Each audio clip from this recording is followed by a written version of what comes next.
வணக்கம். சிவன் ஸ்டோரிஸ் 262.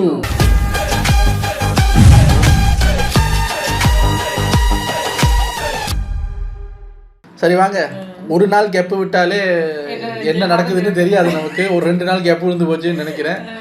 என்ன நடந்தா நமக்கு என்ன? சிவன் ஸ்டோரிஸ் எனக்கு ஒவ்வொரு நாளும் 261 262 சொல்ல சந்தோஷம் முடிய போகுது அப்படின்னு. ஏன்னா ரொம்ப இரிட்டேட் பண்ணுறாங்க. அதனால் இப்போ இது முடிஞ்சதுக்கப்புறம் இந்த 9 PM ஸ்லாட்டுக்கு ஏதாவது இன்ட்ரெஸ்டிங்கான ஒரு சீரீஸ் பிடிக்கணும். வேறு ஏதாவது அதில் ஃபோக்கஸ் பண்ணிட்டு இருக்கேன். இது முடிஞ்சோன்னு என்ன பண்ணுறது? அது முடியாத டைம் இருக்கு போல. இன்னும் ஏதோ 300 சொச்சம் எபிசோடு வரைக்கும் இருக்குன்னு நினைக்கிறேன். பார்ப்போம். இன்னும் கொஞ்சம் காலம் இவங்க கூட தான் ஓட்டியாகும். சரி வாங்க, இது ஒரு 20 minutes வீடியோங்கிறதுனால டக்குன்னு பார்த்துட்டு போயிடலாம். இந்த பாட்டோட ஸ்டார்டிங் சீன்ல நம்ம சிவனை காட்டுறாங்க. அவருக்கு ஏற்கனவே இந்த அருணாசுரன் அந்த பஞ்ச தத்துவ தேவர்கள் இவர்களால பிரச்சனை வர போகுதுன்னு தெரிஞ்சிருந்துச்சு இல்லையா? சோ அத மனசுல வச்சுக்கிட்டு சிவன் நம்ம தேவி கிட்ட டாலிங் ஒரு புது பிரச்சனை உருவாகிட்டு இருக்கு. இந்த ப்ராப்ளத்துல இருந்து வெளியில வர புருஷ சக்திக்கு பிரகிருதியோட, அதாவது பெண் சக்தியோட உதவி தேவைப்படும். இந்த பிரச்சனையினால உலகமே அவதிப்படக்கூடிய ஒரு வாய்ப்பு கூட இருக்குன்னு சொல்லிக்கிட்டு இருக்கிறார். நம்ம தேவியும் சொல்றதெல்லாம் ரொம்ப கவனமா கேட்டு வச்சுக்கிறாங்க. அடுத்து பார்த்தா திடீர்னு ஒரு காளை மாடு நம்ம சிவனையும் தேவியை நோக்கி அப்படியே நடந்து வருது. ஆனா அந்த மாட்டோட கண்ணை ஃபோக்கஸ் பண்ணி பார்த்தா அது பாவம் எதற்காகவோ அழுகிறது. அதோட கண்ணுல ஒரே கண்ணீர். என்ன ஆச்சுடா இந்த மாட்டுக்கு அப்படின்னு நாம யோசிக்கும் போது நம்ம தேவி சிரிச்சுக்கிட்டே, எனக்கு தெரியும் இது உன்னோட ஆனந்த கண்ணீர், அப்படித்தானே நந்தி அப்படின்னு கேட்கவும், அதுக்கப்புறம் தான் நமக்கே தெரிய வருது வந்திருக்கிறது வேற யாரும் இல்ல, சாட்சாத் நம்ம நந்தி தேவர் தான். அவரும் தன்னோட ஒரிஜினல் ரூபத்துக்கு வந்துட்டு, ஆமாமாதான் ஆமா, இது என்னோட ஆனந்த கண்ணீர் தான். நான் ஒரு சேவகன் கேட்டதுக்காக நீங்க மிருகங்களுக்கு நன்மை செய்ய இப்படி ஓடோடி வந்து இங்க உங்க லீலைகளை நடத்திக்கிட்டு இருக்கிறீங்களே, ரொம்பவே நன்றின்னு சொல்லி நந்தி நம்ம சிவனை வாழ்த்துறாரு. அடுத்து நம்ம சிவன், நந்தி நான் உனக்கு ஒரு குட் நியூஸ் வச்சிருக்கிறேன். நீ எப்படி மிருகங்களோட வாழ்க்கை நன்மையாகணும், மிருகங்கள் எதுவும் கஷ்டப்படக்கூடாதுன்னு நினைச்சு அதுக்கான முயற்சியில ஈடுபடுகிறாயோ, அதே மாதிரி இன்னொருத்தவங்களும் அதே முயற்சியில தான் இருக்கிறாங்க. அங்க கொஞ்சம் பாரு அப்படின்னு நம்ம சிவன் சொல்ல, கேமராவை திருப்பி பார்த்தா அங்க இன்னொரு பசுமாடு நம்ம சிவனை நோக்கி நடந்து வருது. இது யாரான நம்ம யோசிக்கும் போது நம்ம சிவன் பேசவே ஆரம்பித்து விட்டார். நந்தி சும்மா இல்ல, இவங்க தேவலோகத்துல இருந்து இந்த முயற்சியில ஈடுபட்டு இருக்காங்க அப்படின்னு சொல்லுவோம். உங்கள நிறைய பேர் கண்டுபிடிச்சிருப்பீங்க. தேவலோகத்துல இருந்துன்னா வேற யாரு? நம்ம காமதேனு மாதா தான். எஸ், சரிதான், காமதேனு மாதா தான். அவங்களோட ஒரிஜினல் ரூபத்துக்கு மாறிட்டு நம்ம சிவன் கிட்ட மன்னிச்சிடுங்க பிரபு, நான் பாட்டுக்கு இந்திரலோகத்துல இருந்து கிளம்பிட்டேன். ஆனா ஏதோ ஒரு வேகத்துல கிளம்பிட்டேன். அப்ப எனக்கு என்ன செய்யறதுன்னே தெரியல, மன்னிச்சிருக்கேன்னு மன்னிப்பு கேட்கிறார். அதுக்கு நம்ம சிவனும், நீ ஏமா மன்னிப்பு கேட்கிற? இந்த இந்திரன் கிட்ட எல்லாரும் இப்படி நடந்துகிட்டாதான் அவனுக்கெல்லாம் புத்தி வரும். ஆனா ஒருவேளை உங்களுக்கு இன்னுமே இந்திரலோகத்துக்கு போக இன்ட்ரெஸ்ட் இல்லைன்னா நீங்க பேசாம கைலாய மலைக்கு வந்துருங்க, அங்க நீங்க நிம்மதியா தங்கிக்கலாமே அப்படின்னு சொல்றாரு. இதை கேட்டு நம்ம காமதேனு மாதா ரொம்ப சந்தோஷமாகி, நானா அதுவும் கைலாய மலையிலையா? நீங்க இப்படி சொன்னதே எனக்கு ரொம்ப சந்தோஷம். ஆனா நான் என்னோட மகள்களை பார்த்து ரொம்ப நாள் ஆச்சு, அவங்க கூட போய் தங்கணும், டைம் ஸ்பெண்ட் பண்ணணும்னு நான் நினைக்கிறேன். சோ நான் போயிட்டு வரேன்னு சொல்லிட்டு இங்க இருந்த எல்லாருக்கும் வணக்கம் வச்சுட்டு காமதேனு மாதா அவங்க பொண்ணுங்க கூட போய் இருக்க கிளம்பிட்டாங்க. கட் பண்ணா இந்திரலோகத்தை காட்ட, அங்க இந்த இந்திரன் தேவகுரு கிட்ட ஹெல்ப் கேட்கணும்னு முடிவெடுத்திருந்தா இல்லையா? சோ தேவகுரு கிட்ட போய் மறுபடியும் டிராமா நடிக்க ஆரம்பித்து விட்டான். தேவகுரு, என்ன மன்னிச்சிருங்க, நான் ஒத்துக்கிறேன், நான் காமதேனு கிட்ட கொஞ்சம் கடுமையா பேசிட்டேன் கொஞ்சம்.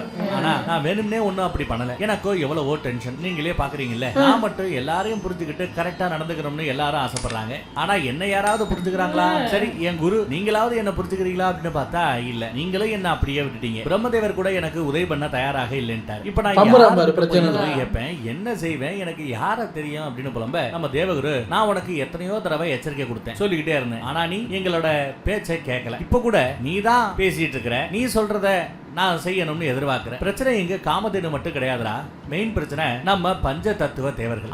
அவங்க இருந்து கேட்டுக்கிட்டு இருக்கிற. ஆனா இந்த இந்திரனோ வழக்கம் போல இந்த ப்ராப்ளம் அலட்சியமா எடுத்துக்கிறான். ஆனா நாம அலட்சியமா இருக்க முடியாது. அருணாசுர அரண்மனை பக்கம் ஒரு 8 போய் பார்த்தா அங்க நம்ம சூரிய தேவர், அவருக்கு ஏற்பட்டிருக்கக்கூடிய அந்த சந்தேகத்தை பத்தி மத்த தேவர்கள் கிட்ட பேசி, நாம இங்க இருந்து சீக்கிரம் கிளம்பணும்டா, இங்க ஏதோ தப்பா இருக்கு, இந்த அருணாசுர ஒண்ணு சரியா தெரியல அப்படின்னு சொல்ல, மத்த தேவர்களோ, ஆமா ஒரு ப்ரூஃப் இல்லாம நீ எப்படி அவரை சந்தேகப்படலாம், அரண்டவன் கண்ணுக்கு இருட்டதெல்லாம் பேயின்னுவாங்க. அந்த மாதிரி போனவங்க கண்ணுக்கு நல்லவங்க கூட கெட்டவங்களா தெரியுறாங்க. இங்க நமக்கு என்ன குறை? எவ்வளவு சந்தோஷமா நம்ம இருக்கிறோம். இந்திரலோகத்துல நமக்கு எப்பேற்பட்ட அவமானம் ஏற்பட்டது, சொர்க்கலோகத்துல எப்படி எல்லாம் அந்த அசுரர்கள் நம்மளை அசிங்கப்படுத்துறானுங்க, எவ்வளவு நிராகரிப்பு, இதெல்லாம் தாண்டி நாம ஏன் மறுபடியும் அங்க போகணும், தேவையே இல்லை அப்படின்னு மத்தவங்க எல்லாம் சொல்லிடுறாங்க.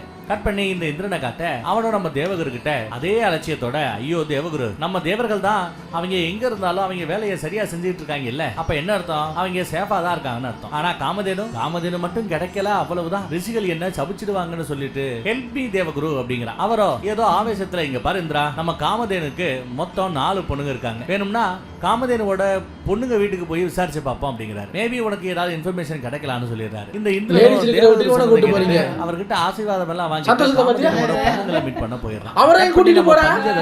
அவருக்கு முன்னாடி கிளம்பிட்டா. அங்க நம்ம சூரிய தேவர் சொன்னதை யாரும் கேட்கல, ஒருத்தரை தவிர நம்ம சந்திரதேவர். அவர் மட்டும் மத்தவங்க கிட்ட ஏய் சூரிய தேவர் சொன்னதை அப்படியே நாம நிராகரிச்சிடவும் முடியாதுப்பா, நாம எல்லாரும் ஒண்ணா இருந்தா அதான் நல்லது, ஏன் சண்டை போடுறீங்க, அவர் என்னதான் சொல்ல வராருன்னு நாம கொஞ்சம் காது கொடுத்து கேட்கலாமே அப்படின்னு சொல்ல எல்லா தேவர்களும் சரி சூரிய தேவர் என்னதான் சொல்ல வராருன்னு கேட்டு அதுக்கப்புறம் முடிவு பண்ணலாமேன்னு காத்திருக்காங்க. அடுத்து நம்ம சூரிய தேவர் மறுபடியும் இல்ல, நான் யாருக்கும் உத்தரவு போடல, இங்க பாருங்க இங்க மட்டும் நாம இருக்க வேண்டாம், சொர்க்கத்துக்கு உங்களுக்கு விருப்பம் இல்லைன்னா போக வேண்டாம், ஓகே வேற எங்கேயாவது கூட தூரமா போயிடலாம், என்ன ஓகேவா நாம கிளம்பிடலாமா அப்படின்னு எவ்வளவோ சொல்லி பாக்குறாரு. அதுக்குள்ள யாருமே எதிர்பார்க்கறதமா அருணாசுரன் அவர் அந்த ரூமுக்குள்ள நுழைஞ்சிடறாரு. இவரு நம்ம தேவர்கள் பேசிட்டு இருந்ததை கேட்டது மாதிரி தெரியுதுங்க. ஐயோ இந்த அருணாசுரனே கொஞ்சம் மோசமானவன், என்ன செய்ய போறானோ அப்படின்னு நம்ம பாத்துக்கிட்டு இருக்கும்போது கட் பண்ணி இந்த பக்கம் நம்ம பசுபதிநாதரை காட்டுறாங்க. அவர் இருக்கிற ஏரியா பக்கம் இந்த மகா மந்திரி அந்த ஆளு பதறி போய் ஓடி வந்து ஐயோ நீங்க குதிரை சேகரிக்க வேண்டிய அந்த வரி பணத்தை மிருகங்களோட நலன்களுக்காக அப்படின்னு சொல்லி அந்த வரி பணத்தை யூஸ் பண்ண எடுத்துக்கிட்டீங்க, நீங்க நல்லதுக்கு பண்ணாலும் இப்ப பிரச்சனை வேற விதத்துல வருது, தயவு செஞ்சு நீங்க இந்த ஊரை விட்டு ரொம்ப தூரமா போயிடுங்க, இந்த ஊர்ல மட்டும் தயவு செஞ்சு இருந்துடாதீங்க அப்படின்னு சொல்ல நம்ம மந்திரி மணிகா ஏயா ஏன் இப்படி சொல்ற, என்னவர் இங்க இருக்கிறத உனக்கு என்னையா பிரச்சனை அப்படின்னு கேட்கிறாரு. அதுக்கு நம்ம மகா மந்திரி அட மணிகா நான் நம்ம ராஜா கிட்ட எவ்வளவோ பேசி எவ்வளவோ புரிய வைக்க முயற்சி பண்ணேன், ஆனா நம்ம ராஜா புரிஞ்சுக்கிற மாதிரியே தெரியல, ஒரு கால் அவர் எதிர்பார்த்துக்கிட்டு இருக்கிற அந்த குதிரைகள் கிடைக்கலன்னா சரியான டைமுக்குள்ள கிடைக்கலன்னா உன்னையும் என்னையும் ஏன் நம்ம பசுபதிநாதரை கூட கொன்றுவாயா அப்படின்னு சொல்லிக்கிட்டு நம்ம ஆளு பக்கம் திரும்பி ஐயா தயவு செஞ்சு இங்க இருந்து கிளம்பிடுங்க அப்படின்னு கெஞ்சிராப்ல. இப்படி எல்லாம் எல்லாரும் பசுபதிநாதரை கிளம்புங்க கிளம்புங்கன்னு சொல்ல நம்ம சிவனோ இல்ல யாரும் பயப்படாதீங்க, யார் சொல்றா நம்ம பசுபதிநாதர் சொல்கிறார், யாரும் பயப்படாதீங்க உங்க ராஜாவுக்கு குதிரைகள் நிச்சயம் கிடைக்கும்னு சொல்லி நம்ம சிவன் ஏதோ மேஜிக்கை போட்டு புழுதி புயலை வர வச்சு அந்த புயல் நின்னு பார்த்தா வரிசையா கிட்டத்தட்ட 10,000 குதிரைகள் வந்து நிக்குது. இதை பார்த்து நம்ம ஊர் மக்கள் மந்திரிகள் எல்லாரும் பசுபதிநாதரை வணங்குறாங்க. அந்த பக்கம் காமதேனுவை தேடி போன நம்ம இந்திர காமதேனுவோட மூத்த பொண்ணு வீட்டுக்கு போய் ஏமா உங்க அம்மாவோட சேஃப்டியை பத்தியாவது கொஞ்சம் யோசிமா, நான் ஏதோ தெரியாம தப்பு பண்ணிட்டேன், ஆனா இப்ப மட்டும் உங்க அம்மா கிடைக்கல அவ்வளவுதான், ரிஷிகள் என்ன சபிச்சிடுவாங்கன்னு இவன் வாய விட்டுறான். உடனே அந்த பொண்ணு ஓ இப்பதான் புரியுது, உனக்கு எங்க அம்மா பத்தி எல்லாம் கவலை இல்ல, உன்னை ரிஷிகள் சபிச்சிருவாங்க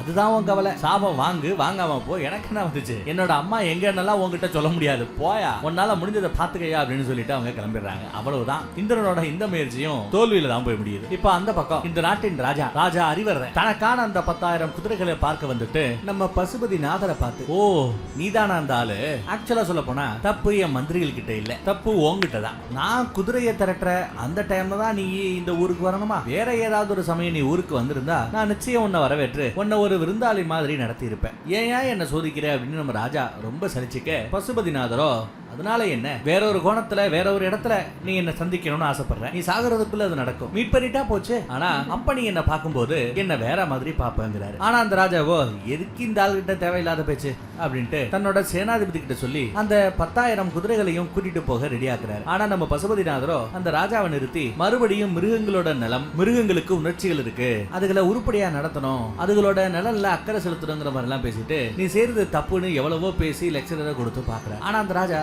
எந்த ஒரு வலிக்கும் வராம யோ அதான் குதிரையை கொடுத்துட்டே இல்ல இடத்த காலி பண்ணு, இது ஏன் ராஜ்யம் ஏன் இஷ்டம், நான் எப்ப வேணா எவனா வேணாலும் சாகடிப்பேன்னு ஆணவத்துல பேசிக்கிட்டே கொஞ்சம் அண்ணாந்து பார்த்தா ஒரு பறவை வானத்துல பறந்துகிட்டு இருக்கும். அதை பார்த்ததும் பயமில்ல என்ன நினைச்சான்னு தெரியல, திடீர்னு ஒரு வீரங்கிட்ட சொல்லி அந்த பறவையை நோக்கி அம்பு விட சொல்ல பாவங்க அந்த பறவை அம்பு பாஞ்சு சம்பவ இடத்துலயே செத்து கீழே விடுது. இதை பார்த்து அங்க இருக்கிறவங்க எல்லாரும் பதறி போயிட நம்ம சிவன் மட்டும் அந்த செத்த பறவையை கையில எடுத்து வச்சு பாத்துக்கிட்டு இருக்கிறார். கட் பண்ணா இந்த அருணாசுரன் அவனை காட்டுறாங்க, அவன் நம்ம தேவர்கள் பேசுனது எல்லாத்தையும் கேட்டுட்டாங்கிற மாதிரி கடைசியா விட்ட இடத்துல பார்த்தோம் இல்லையா, அவன் நம்ம தேவர்களை பார்த்து நான் இதை உங்ககிட்ட இருந்து எதிர்பார்க்கவே இல்லை, தேவர்கள் இப்படி கூட இருப்பாங்களா அப்படின்னு விட்ட போட நம்ம தேவர்களோ ஐயோ அருணாசுரா நாம பேசுனது எல்லாத்தையும் கேட்டான் போலயே, அருணாசுரன் நம்ம பேசின எல்லாத்தையும் கேட்டான் போலயே அப்படின்னு பதறாங்க. ஆனா அந்த அருணாசுரனும் அதுலயும் ஸ்பெஷலா இந்த தேவராஜ இந்திர அவன் இப்படிப்பட்டவன் நான் நினைச்சு கூட பார்க்கல, அவன் எப்படி உங்களை கீழ்த்தரமா நடத்தி அவமானப்படுத்தி இருக்கிறான், ஆனா பாருங்க அந்த இந்திர நீங்க காணாம போய் எவ்வளவு நாள் ஆச்சு, இன்னும் உங்களை பார்க்கணும் தேடணும்னு கூட ஒரு தடவை கூட அவன் நினைக்கலையே, இவன்லாம் என்ன ராஜா, பட் எனக்கு தெரியும் நீங்க உங்களோட இந்திர லோகத்தை ரொம்பவே மிஸ் பண்ணிருக்கீங்க, ரொம்பவே மிஸ் பண்ணி ஃபீல் பண்றீங்கிறது எனக்கு தெரியும், அதனால நீங்க எப்ப வேணாலும் உங்க லோகத்துக்கு நீங்க கிளம்பி போகலாம், ஆனா நான் என் ராஜ்யத்துல உங்க எல்லாருக்காகவும் தனித்தனியா ஸ்பெஷலா ரூம்ஸ் எல்லாம் ரெடி பண்றேன், அதை மட்டும் ஒரு தடவை பார்த்துட்டு அதுக்கப்புறம் நீங்க கிளம்பிருங்க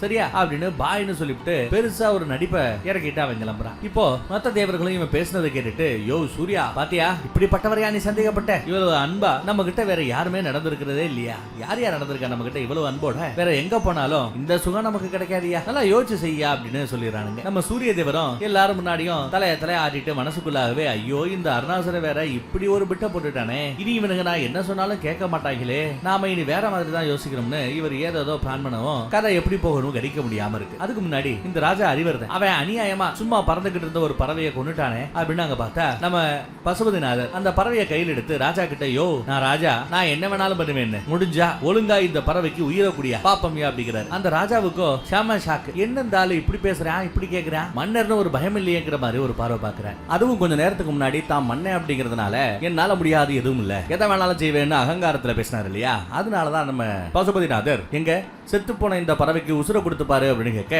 செத்து போன உயிருக்கு யாராலையும் உசுர திருப்பி கொடுக்க முடியாது, போய் அவன் வேலையை பார்த்துட்டு அப்படின்னு மறுபடியும் அலட்சியமா பேசுறான் அந்த மன்னன். ஆனா நம்ம பசுபதிநாதரோ அந்த பறவைக்கு காயம் ஏற்பட்ட அந்த இடத்துல கைய வச்சு சூப்பரா ஏதோ ஒரு மேஜிக்க போட்டு அந்த பறவைக்கு மறுபடியும் உயிர் கொடுத்து அழகா அதை வானத்துல பறக்க வர்ற மறந்து போறானுங்க அதை பார்த்து மத்த எல்லாருமே. அதே சமயம் இந்த பக்கம் நம்ம அருணாசுரன் அவன் அநியாயத்துக்கு நல்லவனா நடிச்சு ஏகப்பட்ட தேவர்களை தன் வசப்படுத்தி இருந்தான். ஆனா நம்ம சூரிய தேவர் ஏதோ ஒரு பிளான்ல இறங்கிட்டார் போல, அவர் தனியா நடந்து வந்து இந்த அரச அமைச்சர்னு ஒரு கேரக்டர் நம்ம பார்த்தோம்ல அசுர அமைச்சர்னு, அவன் கிட்ட வரார். அந்த அமைச்சர் நம்ம சூரியனை பார்த்துட்டு, என்ன சூரிய தேவரே இந்த பக்கம் என்ன ஏதாவது தேவையா ஏதாவது வேணுமா அப்படின்னு கேட்க, நம்ம சூரிய தேவரோ நக்கலா, தேவையா உங்க நாட்டின் விருந்தாளிகளுக்கு தேவைன்னு ஒண்ணு இருக்குமா என்ன, உங்க ராஜா தான் பார்த்து எல்லாத்தையும் செய்யறாரு, ஆனா எனக்கு என்ன டவுட்னா இவ்வளவு பலசாலி சூப்பரான ஒரு நல்ல ராஜா இந்த ஆளை பத்தி ஏன் யாருமே பெருமையா வெளியில பேசிக்கல, சொர்க்கத்துல கூட இவனை பத்தி எல்லாருக்கும் ஒண்ணு தெரியாது தெரியுமா, ஆனா இவரை பத்தி எல்லாருக்கும் தெரிஞ்சிருக்கணும், ஆனா அப்படியெல்லாம் எதுவுமே நடக்கலையேன்னு சொல்லி டவுட் கேட்கிறாரு. ஆனா அதுக்கு அந்த அமைச்சன், நீங்க யாருமே போறதுக்கு இடம் இல்லாம போக்கிடம் இல்லாம தவிச்சுக்கிட்டு இருந்தீங்க, அப்ப நான் தான் சரி பாவமேன்னு எங்க ராஜா கிட்ட கூட்டிட்டு வந்தேன், அவரும் சந்தோஷமா உங்களை வரவேற்றார், இப்படி எல்லாம் பண்ணா உங்களுக்கு எல்லாம் சந்தேகமா தானே இருக்கிறது, போயா போ எனக்கு நிறைய வேலை இருக்கு, ராஜா கிட்ட வேற போய் பேச வேண்டி இருக்கு, உன் சந்தேகத்தை எல்லாம் என்கிட்ட இப்படி உன் சந்தேகத்துக்கெல்லாம் என்கிட்ட பதில் இல்லைன்னு சொல்லிட்டு அங்க இருந்து கிளம்பிடுறார். இப்ப நம்ம சூரிய தேவருக்கு சந்தேகம் இன்னும் அதிகமாயிடுச்சு. பட் என்ன செய்யறதுன்னு தெரியாம முழிக்கிறார். அடுத்து இந்த அசுர அமைச்சனை காட்டுறாங்க. அவன் அருணாசரன் கிட்ட போய், ராஜா நீங்க சொன்ன இந்த தேவர்களுக்கான அந்த ஸ்பெஷலான ரூம்ஸ் எல்லாம் சூப்பரா டி ஆயிடுச்சு, தயாராக இருக்கிறது, அடுத்து என்னன்னு கேட்க, அதுக்கு அவரு அப்போ தேவர்களை அங்க கூட்டிட்டு போறதுக்கான வேலையை பாருங்க, அங்க இருந்துதான் இந்த தேவர்கள் என்னோட ரொம்ப நாளான நிறைவேறாத அந்த கனவை நிறைவேற்ற போறதா சொல்றான். ஆனா இந்த அருணாசுரன் அவனோட கனவு என்ன அப்படிங்கறத நமக்கு இன்னும் சொல்லல, நமக்கு இன்னும் காட்டலங்கிறத ஞாபகம் வச்சுக்கோங்க. இந்த பக்கம் அருணாசுரனோட ராஜசபையை காட்டுறாங்க. அங்க நிறைய பேர் ஒரு பொண்ணை குற்றவாளின்னு சொல்லி கூட்டிட்டு வந்து, ராஜா இவ குற்றவாளி, இவளோட குடிசையில உட்கார்ந்து ஏதோ பிளாக் மேஜிக் தந்திரம் மந்திரம் எல்லாம் சொல்லி ஏதோ பூஜை செய்யறா, இப்ப கடைசியா நேத்து இவளோட சொந்த பையனையே அந்த பிளாக் மேஜிக்காக பலி கொடுத்துட்டா அப்படின்னு குற்றம் சுமத்துறாங்க.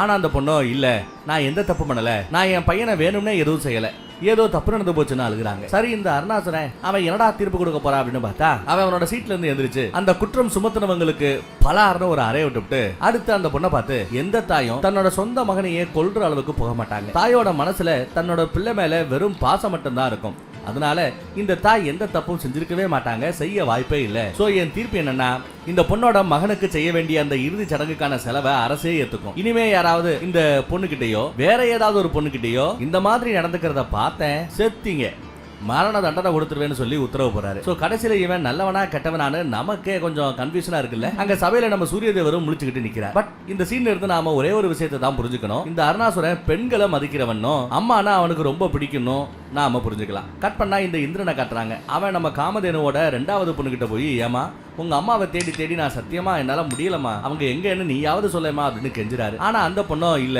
நீ செஞ்ச தப்ப நீ புரிஞ்சுக்கணும், அதுக்கப்புறம் நீ திருந்தணும், நான்லாம் என்னோட அம்மா எங்க போனாங்கிறதெல்லாம் சொல்ல மாட்டேன் அப்படின்னு கட்டன் ரைட்டா சொல்லிடுறாங்க. இந்த இந்திரனுக்கு மறுபடியும் தோல்விதான் மிச்சம். ஐயோ நான் என்ன இங்க பிச்சையா கேட்டேன், ஏன் எல்லாரும் என்ன பார்த்ததுமே மூஞ்சியை திருப்பி போறாங்க, ஏன் நேரத்தை பாரு அப்படின்னு சொல்லி சலிச்சுக்கிறான். நடக்கிறதெல்லாம் பார்த்துட்டு பிரம்மலோகத்துல நம்ம தேவகுரு ரிஷி நம்ம நாரதர் தன்னோட அப்பா கிட்ட, அப்பா இந்த இந்திரன் எப்பவுமே திருந்தவே மாட்டானா, இவன் இப்படின்னா அந்த பக்கம் அந்த ராஜா அறிவர்தன், அந்த ஆளுக்கு கூட புத்தியே வராது போலயே, ஆனா நம்ம சிவனும் சக்தியும் சேர்ந்து நிச்சயம் ஒரு லீலையை நடத்தி அந்த ஆளுக்கு ஒரு தெளிவை கொடுத்துருவாங்க.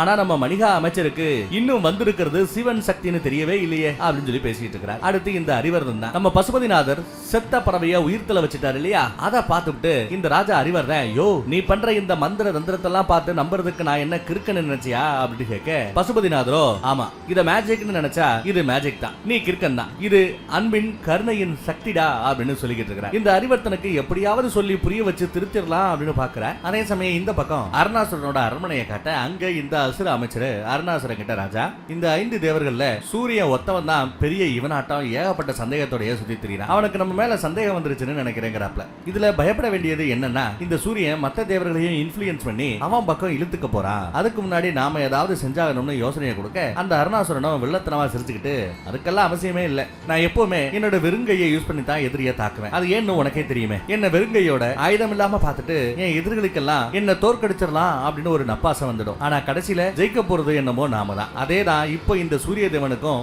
இதே டெக்னிக் தான். எங்க போயிருவான் பாத்துக்கலாம்னு அருணாசுரன் சொல்லிடுறான். கட் பண்ணி நம்ம மணிகா அமைச்சர் அவரை காட்டுறாங்க. அவரு நம்ம பசுபதிநாதர் கிட்ட அவரு ரெடி பண்ணி கொடுத்த அந்த 10,000 குதிரைகளை எடுத்துட்டு ராஜா கிட்ட கொடுத்துட்டு அப்ப கூட நிறைய அட்வைஸ் பண்ணி ராஜாவோட மனசை மாத்த முயற்சி பண்றாரு. ஆனா அந்த ராஜா, யோ உன் வேலை குதிரையை கலெக்ட் பண்ணி கொடுக்கறது, அவ்வளவுதான், எனக்கு அட்வைஸ் பண்றதுக்காக எல்லாம் உனக்கு ஒண்ணு நான் வேலை கொடுக்கல, சம்பளம் கொடுக்கல. இன்னைக்கு காலையில முழுக்க அந்த பசுபதிநாதன் அட்வைஸ்ங்கிற பேர்ல அட்வைஸ் பண்ணி நேரத்தை கெடுத்தான். இப்போ நைட்டு நீ வந்து நேரத்தை கெடுக்கிறியா, போயா அப்படின்னு விரட்ட கடைசியில நம்ம மணிகா மந்திரி எவ்வளவோ அட்வைஸ் பண்ணிட்டு ராஜா கிட்ட எந்த மாற்றமும் இல்லை அப்படிங்கறத புரிஞ்சுக்கிட்டு, இனி உங்க சைடுல நிக்க முடியாது, இனி நீங்க இருக்கிற பக்கம் நான் இருக்க மாட்டேன், மன்னிச்சிருக்கன்னு சொல்லிட்டு அங்க இருந்து கிளம்பிடுற. கட் பண்ணா இன்னொரு திருந்தாத கேஸ் இந்த இந்திரனை காட்டுறாங்க. அவன் என்ன காமதேனுவோட அடுத்த பொண்ணுகிட்ட போய், ஏமா ரொம்ப தூரம் டிராவல் பண்ணி உன்னை தேடி நான் இங்க வந்திருக்கிறேமா, காமதேனு உன்னோட அம்மா தானே, தயவு செஞ்சு சொல்லுமா அம்மா எங்க அப்படின்னு சொல்லி கெஞ்ச வர அந்த பொண்ணு, நீ யார் தனியா பேசிக்கிட்டு, உன்னை மதிச்சு யாரும் பதில் சொல்ல போறதில்ல, போடா அப்படின்னு மனசுல நினைச்சுக்கிட்டு எந்த பதிலும் சொல்லாம அங்க இருந்து கிளம்பிடுது. அப்பவும் தோல்விதான். அந்த பக்கம்